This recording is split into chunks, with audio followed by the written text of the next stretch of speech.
En los últimos años se ha ido acumulando evidencias etnográficas importantes para comprender mejor la manera como los pueblos indígenas piensan el mundo, se relacionan con el mundo. Realmente la antropología amazónica es nueva comparado con la antropología en el África, la antropología en la India. No es sino en los años 60, 70 que realmente antropólogos van a hacer trabajo de campo y acumular evidencias, datos nuevos. Claro que anteriormente a esto tenemos ya fuentes de conocimiento importante que venían principalmente de los misioneros, de los viajeros, todas estas fuentes que fueron estudiadas, por ejemplo, por Lévi-Strauss, en su obra, en su gran obra sobre las mitológicas y los demás libros, que son referencias muy importantes. Pero realmente un conocimiento etnográfico extenso se está construyendo ahora. Muchos pueblos recién estamos realmente acercándonos a ellos. Y es este conocimiento etnográfico lo que ha permitido formular teorías que nos permitan comprender la etnografía. En los años 90 en particular, unos antropólogos brasileños, Eduardo Viveiros de Castro y Tania Zolce Lima, que estaba haciendo su tesis con Eduardo Viveiros de Castro, publicaron 2 artículos seminales en los que planteaba la idea del perspectivismo amazónico. Este perspectivismo amazónico se plantea como una teoría nueva, pero es una teoría etnográfica, se podría decir, en el sentido que es una teoría que surge de la acumulación de evidencias etnográficas. El trabajo de estos antropólogos brasileños además responde al trabajo que ya había sido efectuado en otras partes del continente americano, en particular en Colombia y en Ecuador. En Colombia el trabajo de KRM, con los Macuna, él tiene una propuesta de lo que él llama la ecosofía Macuna, que sería como una sabiduría ambiental Macuna para el equilibrio del mundo. Y en Ecuador el trabajo de Philippe Descola y su esposa Anne-Christine Taylor con los Achuar del Ecuador. También hay otros trabajos, como por ejemplo el excelente libro de Michael Brown aquí en el Perú con los Awajún, Sewa's Gift, que no es un libro que es tan conocido, pero es un libro excelente, ¿no? Todas estas obras apuntan, ¿no?, hacia una mayor comprensión del pensamiento indígena.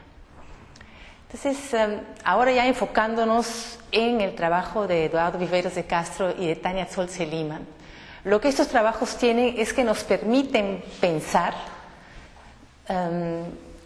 se podría decir, no solamente una cosmología, como si fuese, digamos, un conjunto de principios culturales, sino pensar una cosmología en el sentido de una filosofía, y es más una metafísica, un pensamiento profundo sobre qué significa existir y qué tipos de existencias son dados en el universo. Entonces, en la revista Mana en 1996, ¿no?, Eduardo Viveiros de Castro y Tania Zolce Lima publican sus artículos. Cada uno de estos artículos presenta un abordaje levemente diferente a la cuestión del perspectivismo. Eduardo Viveiros de Castro, ¿no?, aborda el perspectivismo a partir de la cuestión de los pronombres, ¿no? Y por eso su artículo se llama Os pronomes cosmológicos y el perspectivismo amazónico, es decir, los pronombres cosmológicos y el perspectivismo amazónico. ¿Por qué la cuestión del pronombre? Porque lo que le está inquietando mucho es saber a quién yo puedo llamar tú, porque esa es una cosa esencial. O sea, si yo puedo llamar tú a algo o a alguien, es porque yo estoy reconociendo que ese tú es como yo, un ser humano, es decir, gente. En cambio, que cuando yo utilizo el pronombre de la tercera persona, él o ella, no estoy necesariamente suponiendo que tenemos una humanidad común. Entonces, la cuestión de los pronombres es esencial. ¿A quién yo puedo pensar como un tú de mi yo? Y yo misma siendo un tú de mi tú. Este tipo de juegos de alteridad que son esenciales en el pensamiento amazónico y en la manera como Eduardo Viveiros de Castro lo plantea. Entonces, lo que Eduardo va a decir es que existe una gran diferencia en la manera como los pueblos indígenas piensan ese tú comparado con nosotros. Él va a decir que en el mundo occidental, en los últimos siglos, se ha desarrollado el objetivismo científico.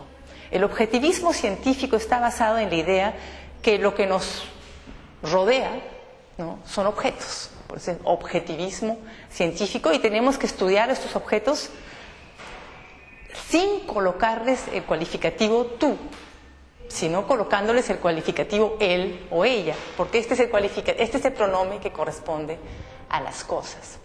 En cambio, que entre los pueblos indígenas amazónicos lo que nos rodea también puede llevar el pronombre de tú. Entonces, el objetivismo científico plantea que todos los seres existentes tienen un cuerpo semejante. Este cuerpo es un objeto y puede ser estudiado a través de las leyes, justamente las leyes del método científico que fueron planteados ya hace varios siglos por René Descartes. Es decir, lo observas, lo cortas en pedacitos y vas descubriendo las partes cada vez más pequeñas. Este objetivismo científico, claro, reposa entre la diferencia entre el sujeto, que sería el sujeto humano, y el objeto, que sería este objeto de estudio, que no es un tú, es un él o un ella. Entonces, todos los seres existentes tendríamos cuerpos hechos de componentes mínimos semejantes. Es la idea básica de las células, los neutrones, los átomos, todo lo que uno quiera. Existe, por lo tanto, una naturaleza común a todos los seres. Lo que diferenciaría, ¿no?, al ser humano, y en particular, por ejemplo, a los limeños de otros seres, a los limeños de la gente en Ayacucho, o de la gente en la Amazonía o lo que fuera, no es que tenemos cuerpos diferentes, sino que tenemos culturas diferentes. Entonces, el objetivismo científico, según muestra Viveros de Castro, estaría basado en la idea de que existe un cuerpo, pero existen muchísimas culturas. Y la diferencia entre los seres humanos estaría basada en las culturas.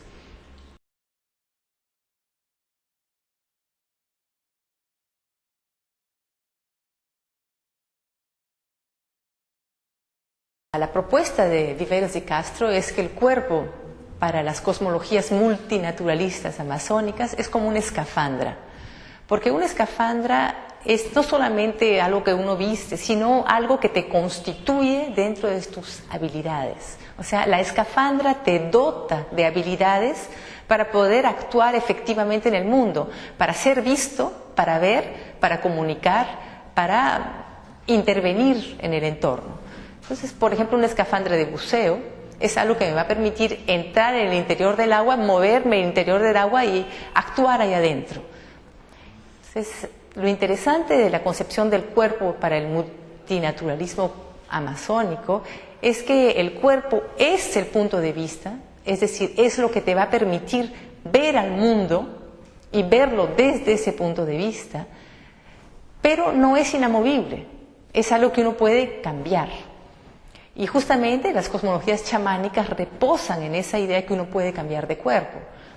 Este cambiar de cuerpo los chamanes lo expresan a veces simplemente haciendo este gesto, ¿no? Como que se están quitando una túnica, se están quitando la ropa, o que se están colocando otra ropa, ¿no? Por ejemplo, yo cuando hacía mi trabajo de campo con los secoya, los Aidopain del Napo Putumayo acá en el Perú, ellos siempre me explicaban que se quitaban su kushma y se colocaban una frazada, decían ellos, ¿no? Como que se colocaban su frazada de tigre, hacían referencia a esas frazadas de tigre que hay en el Perú típicas.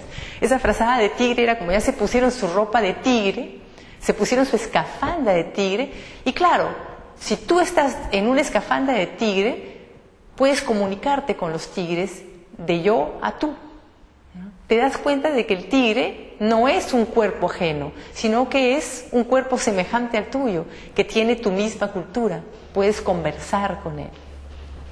Entonces, el chamanismo amazónico está basado en esa idea de que el cuerpo, ¿no?, es cambiable, y que si tú puedes entrar en el cuerpo de otros seres, te vas a dar cuenta de que ellos comparten tu misma cultura. Y vas a poder conversar con ellos y llegar a acuerdos, ¿no? Y todo el chamanismo se puede decir que es un sistema de comunicación con seres con cuerpos diferentes, ¿no? El chamán es un experto en cambiar de cuerpo y entrar en el cuerpo de otros, entrar en la perspectiva del otro para poder hacer del otro un tú con el cual va a haber un diálogo, con el cual va a haber un acuerdo. y con el cual se va a poder, por lo tanto, construir un mundo conjunto. Pero claro, el chamán, después del momento del trance, ya sea en los sueños, ya sea en sesiones chamánicas, usando lo que nosotros llamamos plantas psicoactivas, como el ayahuasca, el toé, ¿no? El chamán, después de esos viajes, regresa a su propio cuerpo, ¿no? Eso es lo importante, tiene que regresar al cuerpo que ha sido compartido con sus parientes, y de esa manera el chamán tiene que poder ir y venir, cambiando de cuerpo y regresando a su cuerpo humano para poder ser el medio de la comunicación. Entonces, lo que Eduardo Viveiros de Castro plantea es que estos pronombres cosmológicos, ¿no?, nos permiten ver a seres que aparentemente son otros, ¿no?, como si fuesen semejantes a uno mismo, y por lo tanto tratarlos de igual a igual. Y básicamente es eso: si yo veo a una persona como un igual a mí, es porque estamos compartiendo el mismo cuerpo. Si lo veo como diferente a mí, es porque estamos con cuerpos diferentes. Para poder conversar con ese ser, entonces lo que necesito es cambiar de cuerpo, entrar en su cuerpo, y ahí voy a poder comunicarme con él de igual a igual. Porque todos compartimos una misma cultura. Todos nos reproducimos, todos tenemos hijos, todos tenemos que buscar comida, todos tenemos que alimentarnos, todos tenemos que protegernos. Para Eduardo Viveiros de Castro, esta multiplicidad de cuerpos, ¿no?, está justamente enraizada en la cadena alimenticia y en el hecho de que para poder vivir tenemos que matar o morir, ¿no?, porque si no comemos seremos comidos. Entonces, la alteridad, que es lo que caracteriza la multiplicidad de los cuerpos, está basada en la cadena de la depredación. Y justamente su planteamiento del perspectivismo se basa mucho en el chamanismo de la cacería. Y el hecho de que en muchas tradiciones amazónicas, las presas de caza, por ejemplo las huanganas, ¿no?, los puercos salvajes, que son la presa de caza favorita, son vistas en trances chamánicos y en los sueños, son vistas muchas veces como mujeres, ¿no? Y la cacería, en estos momentos de trance, es vista como una relación sexual o como un matrimonio, en que la huangana se ofrece muchas veces voluntariamente al cazador, que sería no un cazador, sino justamente un esposo potencial. Philippe Descola también muestra una cosa semejante en el caso de los Achuar de Ecuador, mostrando cómo la cacería para ellos es una relación de afinidad con un cuñado. Los monos son los cuñados, con los cuales ellos tienen relaciones típicas de afinidad entre cuñado y cuñado que se ayudan, ¿no? Claro, desde el punto de vista de lo que sucede dentro del poblado, es decir, gente que comparten un cuerpo, lo que nosotros llamaríamos este cuerpo, por ejemplo, a ustedes los estoy viendo con un cuerpo humano. Si nosotros miramos a las huanganas, vamos a ver que son huanganas, que son chanchos, que son ridículas, que corren por ahí gritando, que apestan. Pero si yo en un sueño o en un trance chamánico o por alguna razón consigo salir de mi cuerpo y entrar en el cuerpo de una huangana, voy a ver a la huangana como una persona, porque eso es lo que las huanganas son, porque todos tenemos la misma cultura. Y claro, las relaciones de afinidad, el matrimonio, es lo que me va a permitir conversar con ellas, cooperar con ellas. Entonces, lo que por un lado parece ser una matanza de huanganas, por otro lado es la creación de un lazo de afinidad matrimonial con ellas. Esto tiene implicaciones severas, porque significa que no existe una realidad, sino múltiples realidades. Por ejemplo, para las huanganas, los charcos de agua en la selva son sus pocillos donde ellas beben masato. Es decir, algo que dentro del objetivismo científico es considerado como algo puramente natural, un charco de agua, para las huanganas es plenamente cultural, porque es un pocillo donde beben masato. Y así como nosotros podemos desprendernos de nuestro cuerpo y entrar en otros cuerpos, todos los seres también lo pueden hacer, o por lo menos todos los seres tienen sus chamanes. Hay una controversia ahí en la Amazonía, si son todas las huanganas las que pueden las que entran en estos juegos de perspectiva o solamente sus chamanes. Definitivamente todos los seres tienen sus chamanes y que pueden cambiar de cuerpo y entrar en la perspectiva del otro y comunicarse con el otro y hablar con el otro de tú a tú para llegar a acuerdos.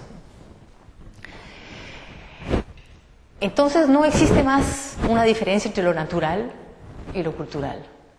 Todo es cultural, se puede decir, todo es humano, todo es gente, a depender de en qué cuerpo te sitúas.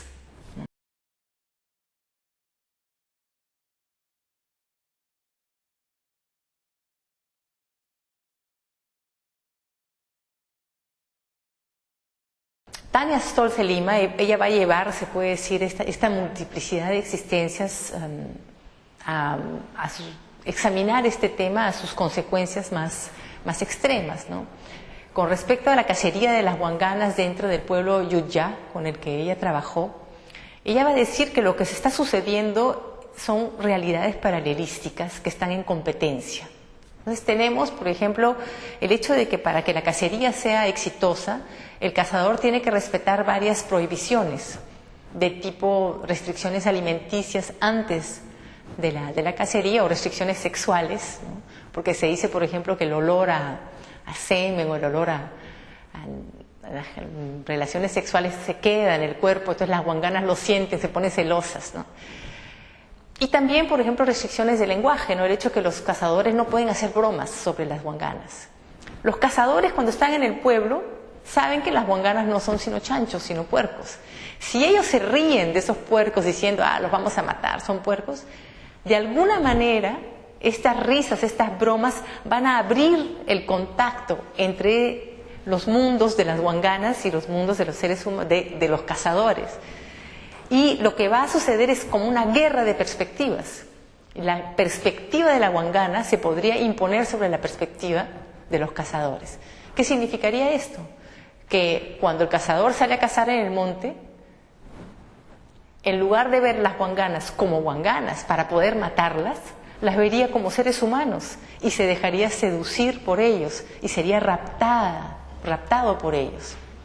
Este tema del cazador que se deja seducir por las presas de cacería es un tema que aparece constantemente en toda la literatura oral, ¿no? Y es el gran peligro de la cacería. Porque cuando tú vas a matar a una presa, tú no puedes estar viendo a esa presa como ser humano, lo tienes que ver como presa. Porque en el momento que tú dejas que la perspectiva del otro, ¿no?, sea también la tuya, entonces lo ves como un ser humano y entre seres humanos la gente conversa, la gente se entiende, la gente se casa. La perspectiva del otro como ser humano debe suceder en ciertos momentos rituales, como son las sesiones chamánicas, en los sueños, en ciertos rituales importantes, ¿no? En el momento de matar, tú tienes que ver a la huangana como huangana, porque si no, ella te va a robar.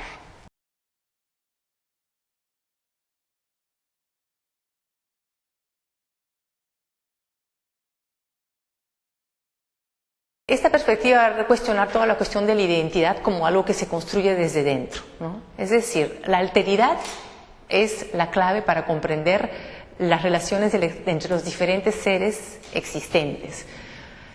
Porque si yo reconozco al otro como un tú, es porque el tú tiene un otro cuerpo, pero este cuerpo que puede ser cambiado y gracias a este cambio de cuerpo yo puedo relacionarme al otro, se podría decir, de tú a tú, ¿no es cierto?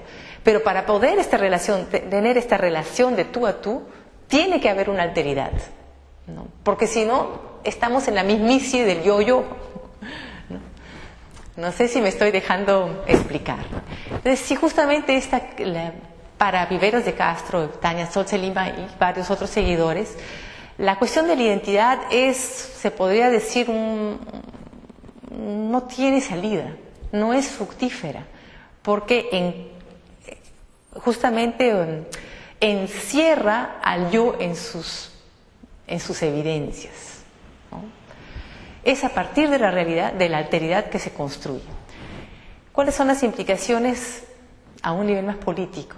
Se puede decir, ¿no?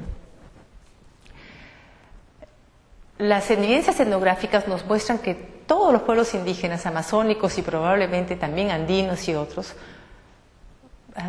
consideran que los conocimientos vienen de fuentes exógenas. Ellos han aprendido a tener sus técnicas constructivas, técnicas de cacería, de seres que vienen de otros mundos. Y muchas veces estas técnicas han sido robadas, no han sido adquiridas, algunas son donadas, otras son robadas.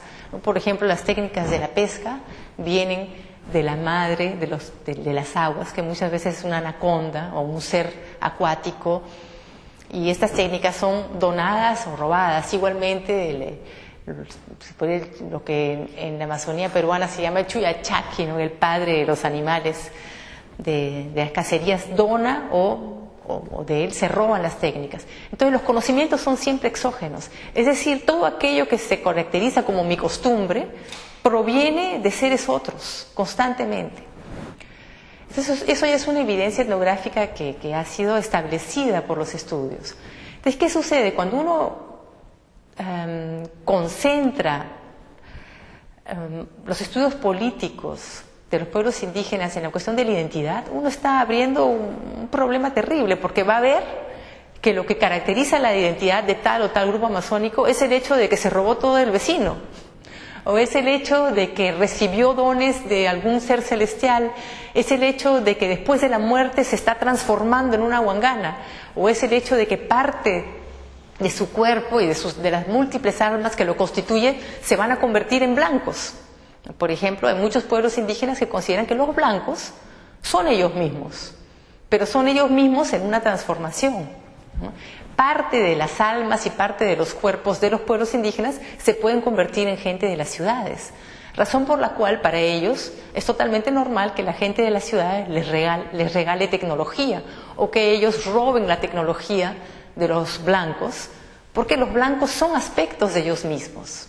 O sea, dentro del pensamiento perspectivista amazónico, eso hace sentido. Los blancos son, digamos, transformaciones de los pueblos indígenas con otros cuerpos. ¿Por qué otros cuerpos? Porque comen otra comida, ¿no? Porque tienen otra manera de sentarse, tienen otra manera de moverse, tienen sus escafandras, son diferentes.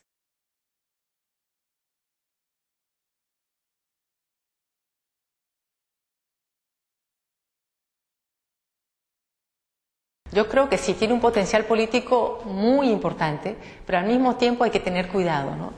Porque el peligro sería tal vez decir, bueno, si los pueblos indígenas siempre han constituido sus costumbres en base al robo o en base a la donación de seres otros, entonces los fenómenos de transformación tan radical que estamos viviendo hoy en día son normales. Simplemente los pueblos indígenas están haciendo lo que siempre han hecho, adquiriendo conocimientos de otros pueblos. Lo que sucede realmente es que los procesos actuales son procesos muy destructivos. Yo podría decir que dentro del pensamiento indígena amazónico, cada cual quiere ser, o cada cual quiere transformarse, adquirir del otro, pero a su propia manera. Y lo que está sucediendo hoy en día no es esto, no son movimientos, digamos, de alteridad libres, son movimientos de alteridad, generados a partir de una violencia extrema, una violencia individual y grupal. Entonces hay que tener cuidado, pero sin embargo yo considero que sí es muy importante. Primero, antes que nada, porque nos permite pensar las dinámicas del cambio social a partir del punto de vista indígena. Por ejemplo, hoy en día mucha gente va a decir, no, ya no son indígenas tal o tal pueblo, ya no son indígenas porque se visten como blancos, porque ven televisión, porque tienen celulares, ya no son indígenas. La gente dice eso porque tiene esta perspectiva de la identidad como algo que surge desde una supuesta raíz autóctona, que viene de dentro y que se multiplica, que se recrea por dentro. Entonces, claro, vemos una persona usando celular y decimos, ya no es indígena. Pero para los pueblos indígenas, al contrario. Ellos siempre se han constituido a partir del uso, de la incorporación de cosas de fuera y de la relación con el otro, esta relación que es como hemos visto, cambiante, ¿no? Entonces, ¿qué sucedería dentro de nuestras políticas si es que nosotros integrásemos plenamente la idea que los pueblos indígenas siempre que la alteridad es tal vez la noción más importante en la constitución de sus identidades? Que sus identidades, se puede decir, son inconstantes. Justamente es uno de los títulos el título de uno de los libros de Eduardo Viveiros de Castro, La inconstancia del alma salvaje, que es un título un poco extraño, ¿no? Un título que, visto desde la perspectiva de la identidad, es decir, de la constancia, es un título un poco extraño, ¿no? Pero ¿por qué Eduardo le da ese título a su libro? Es porque justamente él va a enfatizar el hecho de que los pueblos indígenas tienen esa capacidad transformativa. Y es más, él va a decir que esa capacidad transformativa es su fuerza, el hecho de que la alteridad es el motor de la historia, ¿no? Además, él retoma esta noción de la inconstancia del alma salvaje de Pierre Clastres. Pierre Clastres, en su estudio de los Guayaki, en particular, como ustedes saben, tiene toda una propuesta de por qué las sociedades amazónicas no acumulan el poder. ¿Por qué las sociedades amazónicas no desarrollan estructuras estatales, piramidales, en la que hay una especialización del trabajo y en la que hay diferenciación del poder ejecutivo, legislativo? Bueno, cómo no. Todas estas teorías del crecimiento del Estado, ¿no? Y Pierre Clastres justamente va a decir es porque los Guayaki y tal vez todos los pueblos amazónicos son inconstantes. Pero para Pierre Clastres es una inconstancia positiva. Es la inconstancia del motor de la historia amazónica, ¿no? En el que la alteridad es lo fundamental, la guerra es fundamental. ¿Por qué la guerra? Porque la guerra es el proceso en que el otro es reconocido como un otro que también se puede convertir en un yo, ¿no? Porque la guerra entre los pueblos amazónicos no era cuestión de matar al otro y dejarlo ahí como un mero objeto, ¿no? Si tú matabas a alguien, esta matanza te iba a transformar a ti mismo, porque extrañamente era a través de la matanza que el reconocimiento que el otro era un yo como yo, o un tú del tú, es a través de la guerra que se da ese reconocimiento. En particular a través de se puede decir, los rituales de reclusión, reclusión, que seguían, durante los cuales el alma, por así decir, de la víctima era procesada por el matador. Y este ritual terminaba, se podría decir, en una reconciliación del yo y el tú, se unían, y esta reconciliación producía la generación de nuevos hijos que eran a la vez hijos de su padre, el matador, y hijos de la víctima.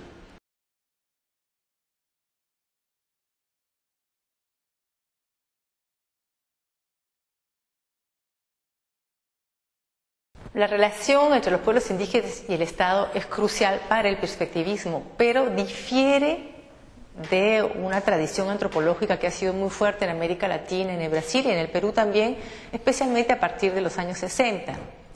Yo creo que aquí en el Perú tal vez el meollo donde se expresa este dilema se remonta a la famosa mesa de presentación de todas las sangres de José María Arguedas, que sucedió justamente aquí en el IEP.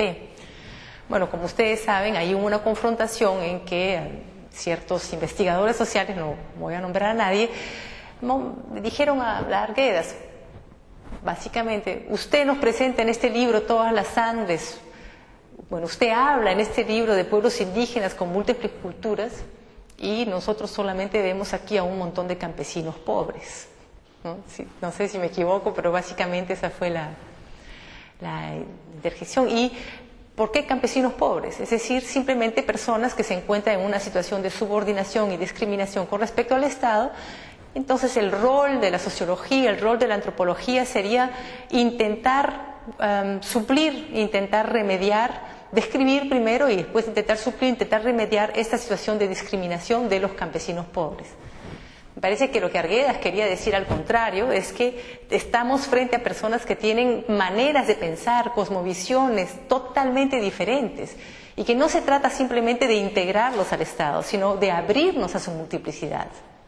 Entonces, en el Perú, así como en el Brasil, se generó una corriente sociológica en el que esta multiplicidad cultural fue dejada de lado, porque lo que importaba era el proyecto social de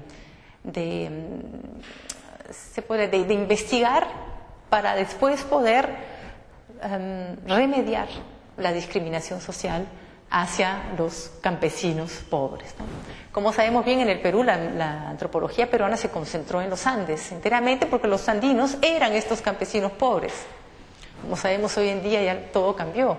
Los propios campesinos pobres quieren ser indígenas otra vez, porque están reivindicando plenamente su diferencia cultural, ¿no? Es decir, sus mundos, sus cosmologías.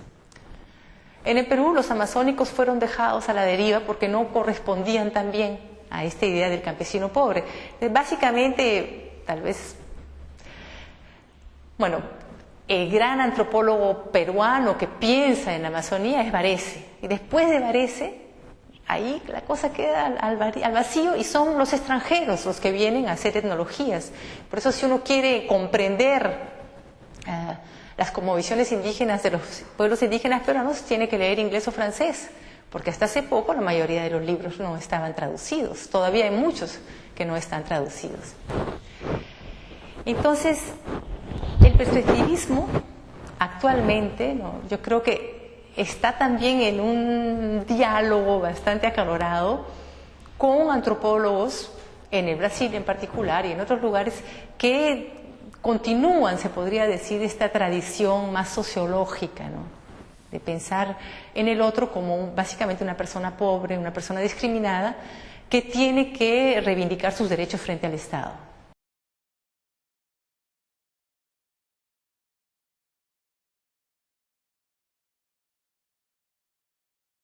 La cuestión de la pobreza, ¿no?, es una cuestión complexa. Yo misma tuve la suerte de hacer mi trabajo de campo con los Sequoia, los Idopine, a finales de los años 80. Y yo puedo decir que en ese momento, las comunidades Idopine con las que estuve, especialmente la comunidad de Guajoya, no era una comunidad pobre, ¿no? Era una comunidad donde había abundancia de comida, había abundancia en general, había un bienestar muy alto. Es más, ellos hablaban todo el tiempo de la noción de vivir bien y pensar bien, y por esa razón yo hice mi tesis y después publiqué un libro justamente sobre el tema del vivir bien, ¿no?, a partir de lo que ellos me decían, porque ellos hablaban constantemente de esto. Entonces, si a mí me preguntaban si es que los Sequoia o Idopine eran pobres, yo diría no. Pero claro, en esa misma época, desde una perspectiva sociológica, economicista, se podría decir, ellos no tenían ninguno de los marcadores de calidad de vida definidos por el Estado. Son servicios de salud adecuados, servicios de transporte adecuados, educación adecuada. Había una escuela, sí, pero... Entonces, la cuestión de la pobreza es una cuestión construida, pero al mismo tiempo es una cuestión inevitable. Entonces, yo creo que... retomando esta división en la aproximación de cómo los indígenas se relacionan al Estado, ¿no?, la visión más sociológica que ve al indígena como un campesino pobre, ¿no?, va a enfatizar justamente el hecho de que este campesino no tiene todos los servicios, que sus derechos no están plenamente, sus derechos constitucionales, digamos, no están plenamente no están plenamente respetados. Y me parece que personalmente es algo que sucede en todos los países de América Latina y es algo muy importante, es algo fundamental. El problema es que condena a los pueblos indígenas a una posición de pobreza, condena a los pueblos indígenas también a hacer réplicas, ¿no?, de modelos de existencia planteados por el Estado. Y también condena a los pueblos indígenas hasta cierto punto a folclorizarse, y la folclorización es la única manera de seguir existiendo dentro del Estado. Y esta folclorización es casi como una parodia de su identidad, ¿no? Por ejemplo, por así decir, Los Yawa, ¿no? Para seguir siendo Yawa tienen que vestirse de Yawa, y lo digo porque tienen presentaciones frente a los turistas que los van a visitar a Iquitos, y mostrar su yaguaicidad, ¿no? Que es una réplica de su supuesta identidad constitucional, la defensa de su identidad. De esa manera, ¿no? Van a poder luchar para sus derechos, para ser integrados dentro de un Estado que los reconoce supuestamente dentro de un marco legal, pero como todos sabemos, la realidad del día a día es otra, hay una lucha. Entonces, me parece que en el Perú y también en los otros lugares, ¿no? Esta visión sociologizante tiene este riesgo, ¿no? De que condena a los pueblos indígenas a repetir una letanía de una supuesta identidad. Y es peligroso, porque folcloriza. Y cuando el indígena no corresponde a la visión folclorizada, entonces es desechado, porque ya es mestizo, ya es campesino, ya es cultura popular, por lo tanto ya se integra, es decir, se vuelven en un subproletariado rural mal pagado, rural o urbano, porque muchos de ellos terminan inmigrando a las ciudades, en los que se confunden con la masa de los peruanos, de los brasileros, de los colombianos, ¿no? La propuesta que me parece emerge del perspectivismo, y en ese sentido Eduardo Viveiros de Castro es bien activo, ¿no? En el Brasil, me parece que es diferente, porque justamente no trabaja desde la identidad. Lo que definiría al indígena no es el hecho de que tiene una cultura identitaria milenaria, sin en sí, que es como está básicamente folclorizada, no. Lo que hace del indígena un vector social potente en un país como el Brasil o como el Perú es el hecho de que tienen un pensamiento interesante, maravilloso, tienen propuestas de existencia en que la alteridad, en que la relación con el otro es fundamental, en que los indígenas, ellos se relacionan con los blancos de una manera muy interesante, de que su propuesta de relación con el mundo blanco es una propuesta que también puede dinamizar los procesos sociales en las ciudades, los procesos sociales a nivel del Estado, y que pueden cambiar la manera como el Estado se plantea a sí mismo. Claro que es un planteamiento que hoy en día no ha sido integrado, digamos, dentro de la perspectiva más legal, ¿no? Toda esta cuestión de los derechos indígenas. Hasta cierto punto, toda esta cuestión de los derechos indígenas viene mucho desde la identidad, más que desde la alteridad. Y hay todo un trabajo por hacerse ahí, ¿no? Entonces, yo veo personalmente en el Perú también la cantidad de charlas, de talleres, identidad. Yo me digo, ¿pero a qué se refieren con la identidad? ¿No? Y se ha vuelto como una especie de obsesión hueca, y sí, yo diría folclorizante, ¿no? Porque mientras no integremos plenamente la alteridad y el hecho de que la transformación, el cambio, siempre han sido indígenas, no vamos a poder comprender la manera como ellos se relacionan hoy en día con el Estado. Y los estamos condenando, sea a una folclorización de sí mismos, a una parodia de sus supuestas costumbres, o a una pulverización dentro de la masa del subproletariado mal pagado y explotado.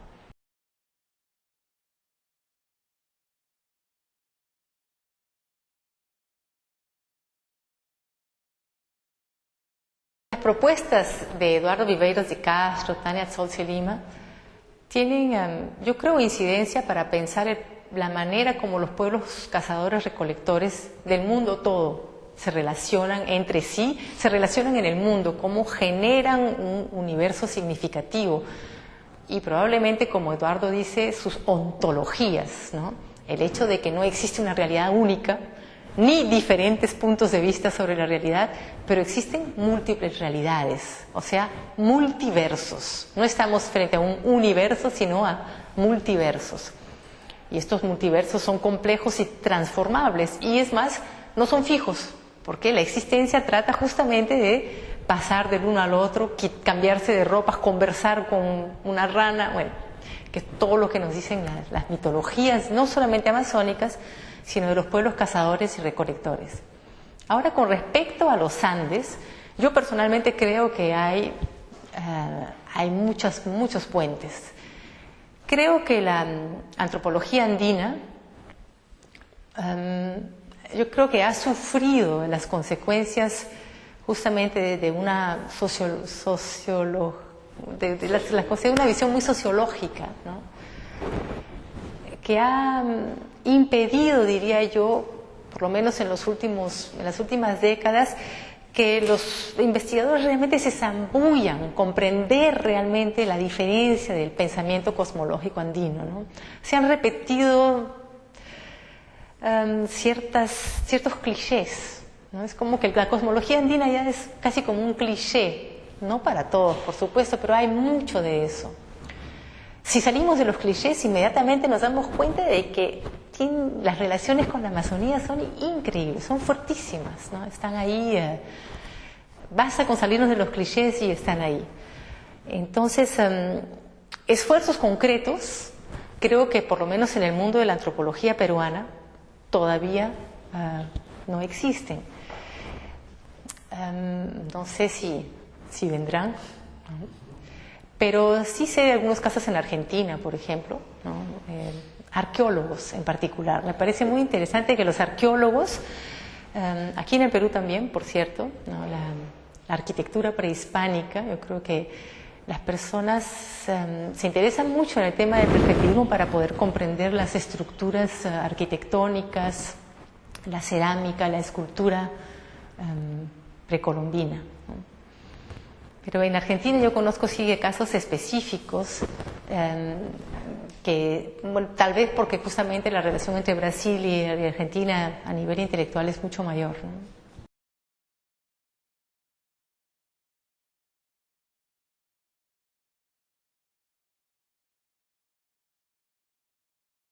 Nuestra costumbre, diríamos, de pensar en la identidad indígena ha creado un montón de paradojas. Entonces, cuando nosotros leemos un mito que nos dice de que una rana le dio el conocimiento del maíz y el sembrío del pifuayo, por ejemplo, a los pueblos huitoto, nos decimos, esto no hace sentido, esto parece ser paradoxal. Entonces, el abordaje al mundo indígena a partir de nuestra perspectiva identitaria genera paradojas. Y también a nivel político, ¿no? El hecho de querer, por ejemplo, bueno, más que el hecho de querer, el hecho de que los pueblos indígenas han sido localizados en comunidades nativas, que han sido definidas por fronteras. Entonces se están creando unidades de vivencia, unidades del habitar fijas, donde antes lo que había era un habitar el territorio movible, ¿no? Donde el territorio estaba siempre transformándose en la medida en que los diferentes seres que los habitaban se relacionaban los unos con los otros. Y esto incluye a lo que nosotros llamamos seres humanos y a los animales y a los otros seres, que también son gente desde la perspectiva amazónica. Entonces, la creación, por ejemplo, de comunidades indígenas, pueblos indígenas como si fueran unidades, ha generado un montón de paradojas. Y estas paradojas ahora también han sido, se puede decir, integradas por estos pueblos indígenas. Entonces, la existencia actual de los pueblos indígenas en naciones como el Perú no solamente responde a sus propias, se podría decir, a sus propios requebrajamientos culturales y su propia complejidad cosmológica, sino que responde en gran parte a las paradojas y a las complejidades que la relación con el mundo del Estado y con la visión que la visión identitaria ha proyectado en ellos, ha generado en ellos y ha hecho emerger en ellos. Entonces, no sé si... un ejemplo típico es la cuestión de las relaciones de género, ¿no? Entonces, en los últimos años, ¿no?, la perspectiva de género desarrollada por las ONGs o por el Estado, por los derechos humanos, ¿no?, enfatizan el hecho de que los derechos de la mujer deben ser particularmente, que los derechos de la mujer son primordiales. Pero ¿cuáles son estos derechos de la mujer? Son los derechos a la educación, los derechos a la salud, definidos dentro de una perspectiva occidental y una perspectiva del Estado.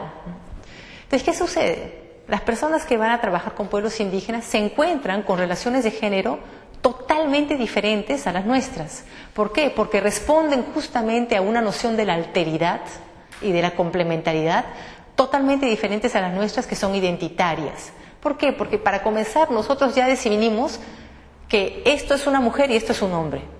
Es decir, nuestras relaciones de género están basadas sobre la idea de que existen mujeres y de que existen hombres, y de que esto es algo que se da porque es la identidad de género. O sea, la perspectiva identitaria se filtra a todos los niveles.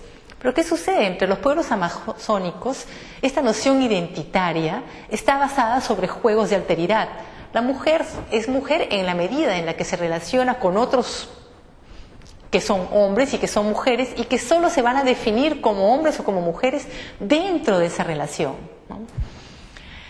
Entonces, esta relación tiene elementos de violencia, tiene elementos afectivos, cariñosos, tiene elementos de enseñanza, pero es una relación en que la alteridad, el movimiento del otro es esencial.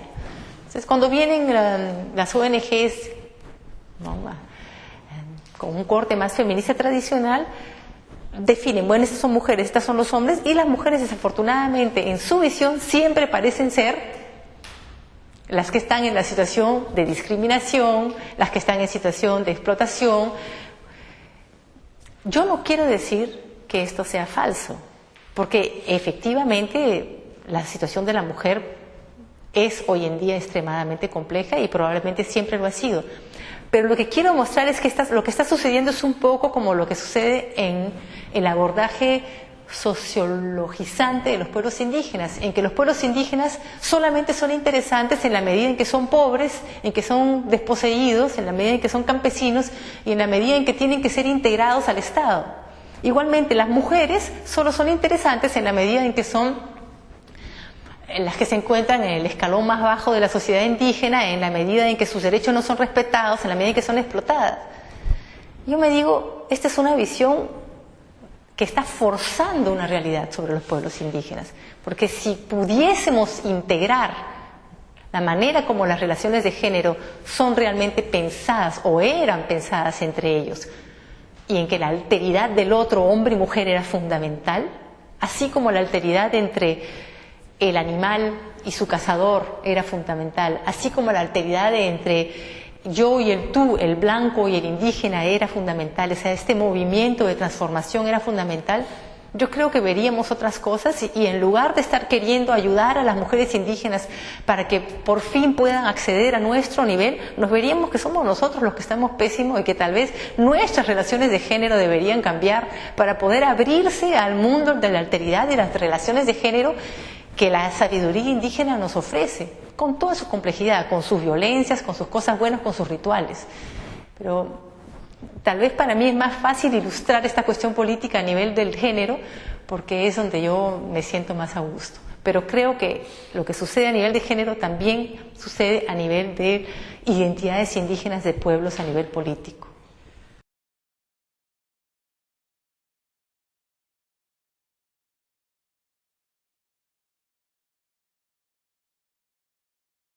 Antes de leer a Eduardo Riveros de Castro, Tania Tzolce Lima, que tengo la suerte de conocer personalmente, yo tuve la suerte de hacer trabajo de campo entre los Secoy y entre los Aydopain. Y como cualquier persona que hace un trabajo de campo con pueblos amazónicos, te encuentras con esta evidencia, ¿no?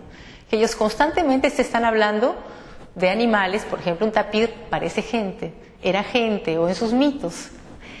Entonces, está ahí presente. Por eso para mí esto no es una teoría, esto es algo que está efectivamente ahí. Ahora, en particular, durante mi trabajo de campo, los Secoya me contaron algo importante sobre su concepción de género, y es el hecho de que para ellos, los hombres y las mujeres tienen estos duplos, ¿no?, esta dualidad de la existencia, o esta multiplicidad de la existencia asociada a unos pájaros, ¿no? Me dijeron que los seres divinos, que ellos llaman ángeles, más bien la traducción es la gente verde, ¿no?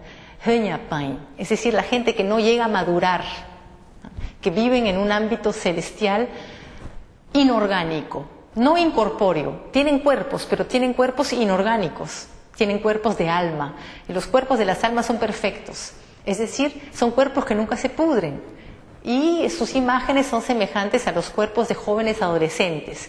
Cuando el chamán, ¿no?, entra, se quita su cuerpo de nosotros, nuestro cuerpo orgánico que se pudre, ¿no?, que sangra, que defeca, que huele mal, ¿no? Ese es nuestro cuerpo orgánico. Él puede ver el cuerpo de los seres celestiales y los ve que son todos jóvenes adolescentes justo antes de llegar a la pubertad, ¿no? Porque la pubertad es el momento en que ya los cuerpos se pudren, y la pubertad solo sucede en nuestra tierra, no sucede en el cielo. Entonces, estos seres eternos, gente verde, estos ángeles, cuando ellos nos miran a nosotros en la tierra, ellos no ven seres humanos, ellos ven pájaros. A los hombres los ven como pájaros de una especie, que es el paucar, la oropéndola. Y a las mujeres las ven como pájaros de otra especie, las ven como loros, el loro amazonas, que es el lorito así verde, con una manchita aquí.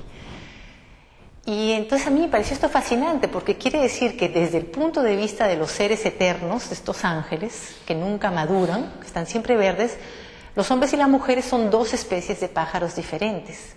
Esto tiene consecuencias importantes, porque en la oropéndola, el paucar es una ave tejedora, ¿no? Tal vez el ave tejedor, una de las aves tejedoras más complejas de toda la Amazonía. Hacen esos nidos que son como unas hamacas que cuelgan de los árboles. Y lo interesante también es que son grandes cantarines, ¿no?, conocidos como grandes cantarines, y son aves insectívoras, tienen un pico muy afilado y con ese pico transpersan a los insectos y se comen a los insectos. En cambio que los loros, ¿no?, anidan en los huecos podridos de los árboles, ¿no?, y comen solamente granos, en particular granos de maíz, porque el pico del loro es un moledor potente. Entonces me pareció fascinante que entre los Airopan efectivamente los hombres eran los que tejían, son los que tejen las hamacas, son también los que cantan los cantos chamánicos, tanto así que las hamacas son llamadas pequeño nido de paucar, ¿no? Los cantos chamánicos son cantos de paucar. Cuando un hombre aconseja a su familia, es el paucar cantando a su familia. Y también los hombres son los que tienen sus lanzas, y en el pasado la lanza era el instrumento para la cacería y para la guerra más importante. O sea, es algo así como que los hombres entre los secoya son réplicas humanas con cuerpos humanos de paucares. O sea, es como que el paucar y el secoya son dos realidades paralelas, pero la verdad es que tienen culturas semejantes, que es la cultura de la crianza de los hijos, ¿no? Igualmente los loros. Los loros, la mujer loro, se podría decir, es la que muele el maíz, ¿no?, que es lo que las secoyas, mujeres secoyas hacen, muelen el maíz. Es más, el moledor también es llamado loro, ¿no? Es la que muele el maíz, es la que cultiva la chacra, la que recoge el maíz. También los loros, como las mujeres, son muy parlanchines, ¿no? Hablan. Y mientras las oropéndolas se defienden con sus picos, son muy agresivos, los loros son muy agresivos verbalmente, ¿no? Y las mujeres también son muy agresivas verbalmente. Entonces vemos que las mujeres secoyas son pues como réplicas humanas de estos loros. Entonces yo ya tenía ese abordaje, se podría decir, etnográfico. Entonces cuando leo las propuestas de Eduardo, las propuestas de Tania, me parecieron fascinantes y realmente resuenan mucho con mi trabajo. Pero tal vez hay una diferencia, y es que en los escritos de Eduardo y de Tania también, la alteridad, la diferencia, la multiplicidad de las existencias está articulada por la depredación, por el hecho de que si yo no te veo a ti como un yo, es decir, como un tú de mi tú, entonces te voy a ver como una presa o como un depredador. ¿no? Y si te veo como una presa o como un depredador, necesariamente nuestra relación va a ser una relación de devoración. Alguien se va a comer a alguien. Entonces, los escritos de Eduardo se concentran principalmente en el punto de vista, en la perspectiva, a partir del motor de la alteridad, el motor de la guerra, el motor de la depredación en la alteridad. Pero desde el punto de vista de, digamos, de los Aidopain, o lo que yo pude aprender en mi trabajo de campo, esta alteridad no siempre se articula alrededor de la depredación, porque la alteridad también es básica para la crianza, que yo creo que es algo que también se desarrolla en el perspectivismo planteado por Eduardo y por Tania, pero tal vez menos, ¿no? Son momentos históricos, yo creo que ahora cada vez más, pero para mí desde el comienzo la crianza ha sido fundamental en estas diferencias de cuerpos, justamente porque, por ejemplo, un hombre es también una oropéndola, y es solamente porque el hombre es una oropéndola que va a ejercer plenamente su paternidad. Es decir, tener hijos no es solamente una cuestión femenina, la reproducción no es femenina, el control de la natalidad no es femenino, el control de la natalidad es plenamente masculino, porque hay una especie oropéndola que se está reproduciendo paralelamente a la especie loro, que también se está reproduciendo.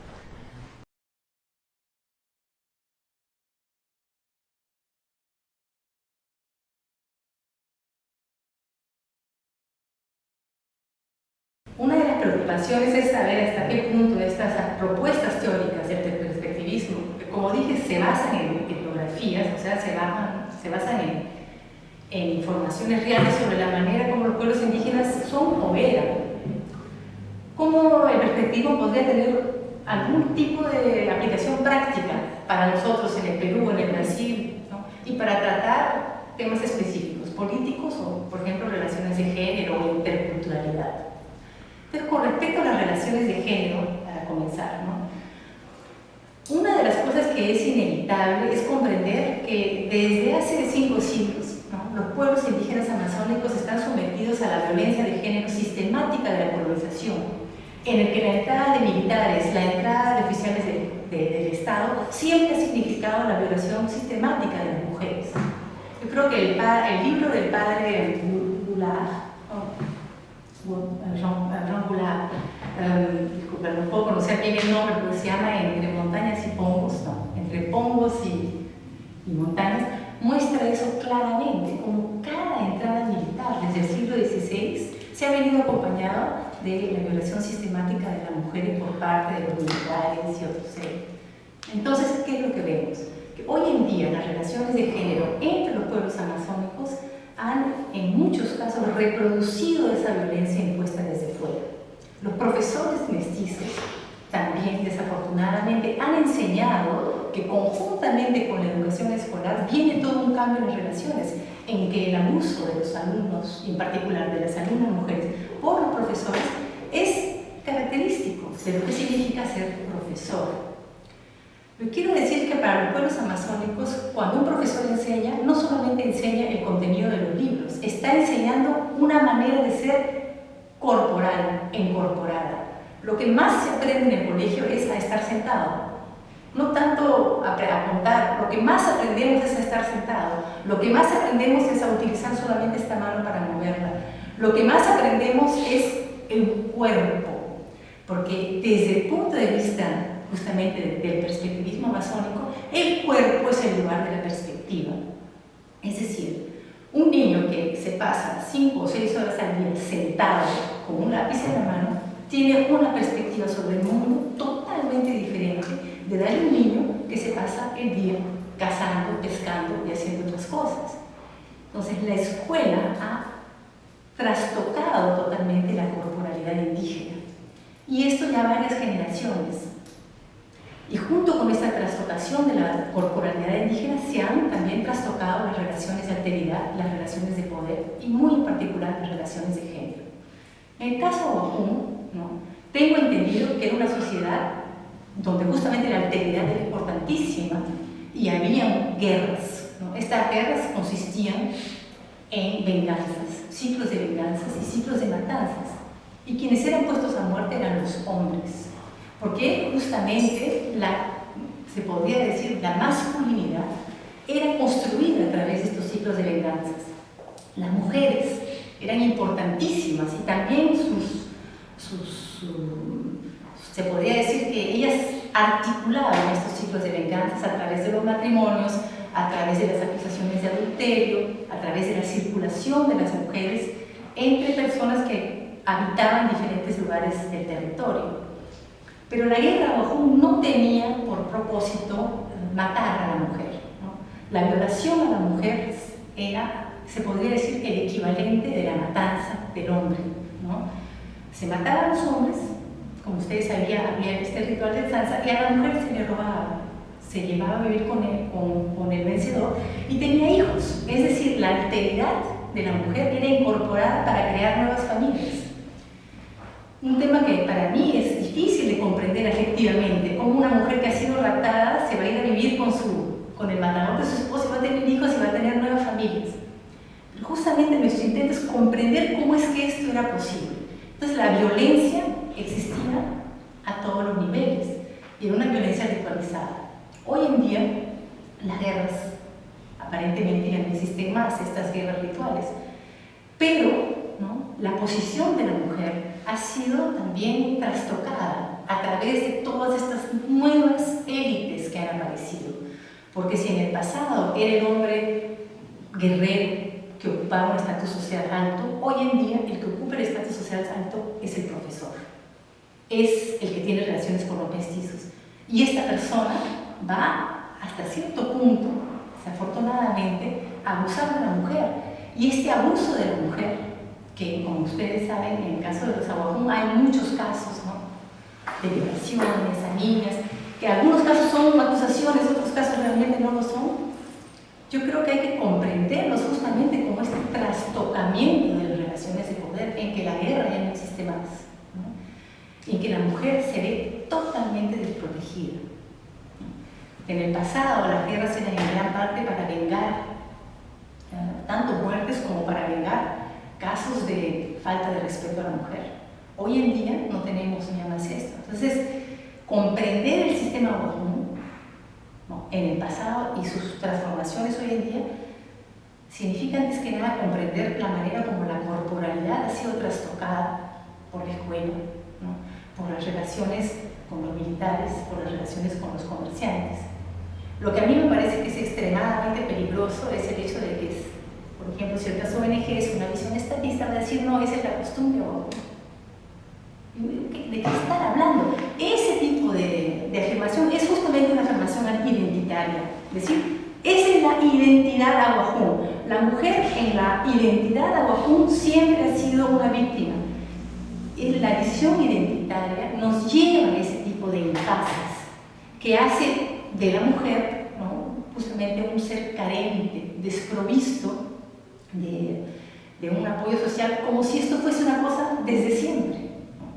Cuando lo que estamos enfrentando es justamente un trastocamiento total de la existencia Wajún, ¿no? Y un trastocamiento que viene del cuerpo.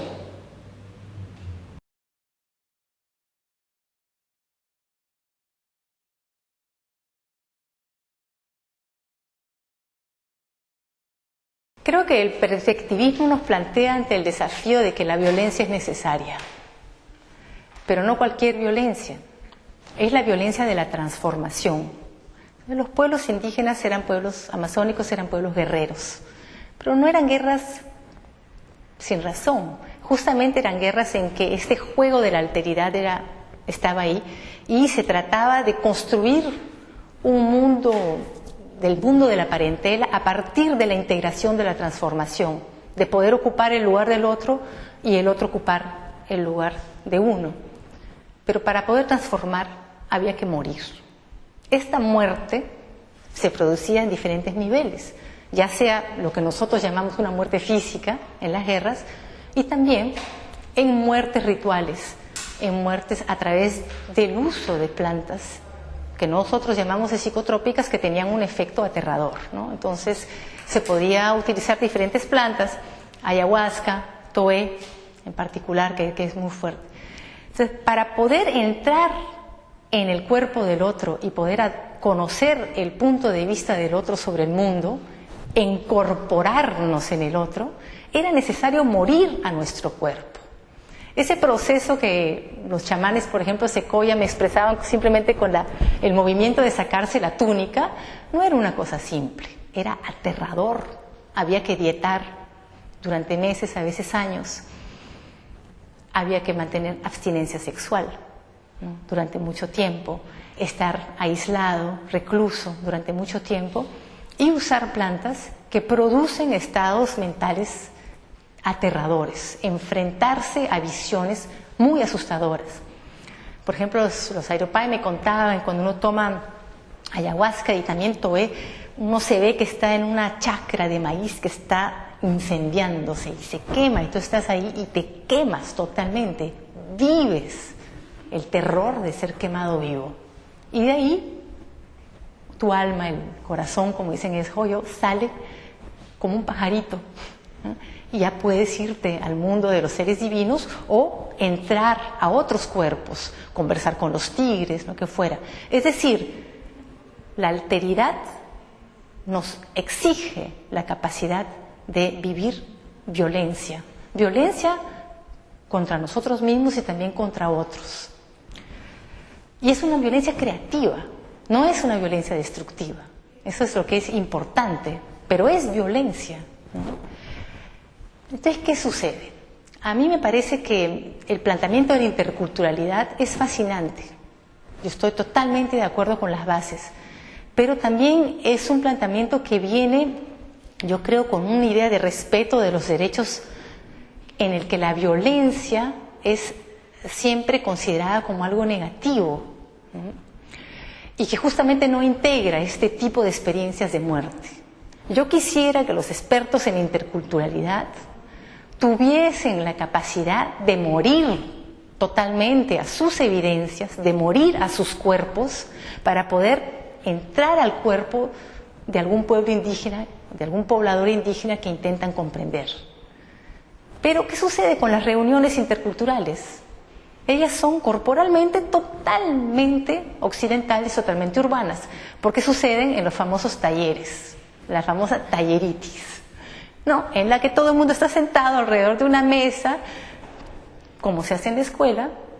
Hay papelotes, hay lápices, hay dinámicas de grupo, hay cosas más bacanes, tal vez se toma masato, se baila un poco, pero básicamente la comodidad, la evidencia del cuerpo urbano, de su manera de sentarnos, de la perspectiva incorporada urbana, nunca es puesta en cuestión, ¿no?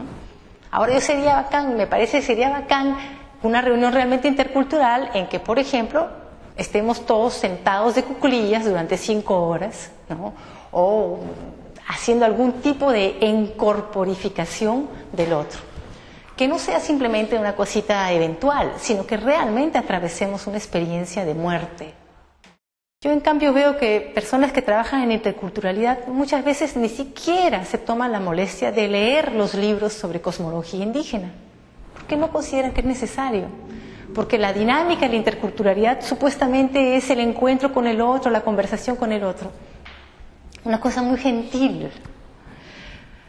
No es que yo sea una persona que advoque violencia, pero yo creo que si no estamos dispuestos a morir a nuestras evidencias, nunca vamos a poder saber lo que es estar en el cuerpo del otro. Nunca vamos a poder adoptar el punto de vista del otro. Y si no adoptamos el punto de vista del otro, nunca vamos a poder conversar con el otro. Nunca va a haber diálogo, nunca va a haber interculturalidad. Creo que la gran lección del chamanismo indígena, del perspectivismo cosmológico indígena, es que el chamán tiene que saber morir para conversar con los jaguares, para conversar con la anaconda. Morir y regresar. Perder su cuerpo y volver a adquirirlo. Creo que sería bacán si las reuniones de interculturalidad incorporaran eso como una metodología incorporada.